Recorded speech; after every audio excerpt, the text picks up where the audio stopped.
हम करेंगे हर मजलूम की हिमायत। अस्सलामुअलैकुम, मैं हूं हुरैन फातिमा और आप देख रहे हैं हिमायती न्यूज HD चैनल। नजर डालते हैं आज की अहम खबरों पर।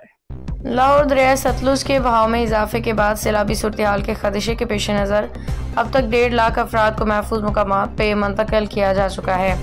तर्जुमान NDMA के मुताबिक दरिया सतलुज के बहाव में इजाफे मुमकिन सैलाबी सूरत-ए-हाल के बायस PDMA पंजाब को अलर्ट जारी किया गया, जिसके बाद सतलुज के करीबी इलाकों में इनखला की कार्रवाई शुरू कर दी गई हैं।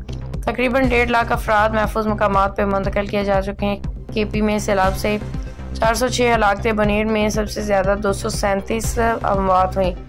खैबर पख्तूनख्वा सैलाब से बिजली का निज़ाम बुरी तरह मुतासिर, 87,000 सार्फिन बिजली से महरूम। दरिया सतलुज में गणा सिंह वाला के मुकाम पर बहाव में मजीद इजाफे के बायस इंतहाई ऊंचे दर्जे का सैलाब, पानी का बहाव 1,82,188 क्यूसेक रिकॉर्ड।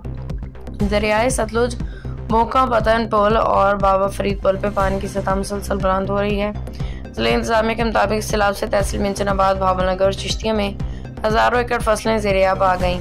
मुतासरीन के इनखला के लिए रेस्क्यू ऑपरेशन जारी है। सैकड़ों अफराद और जानवरों को महफूज मकामात पर मुंतकिल किया जा चुका है।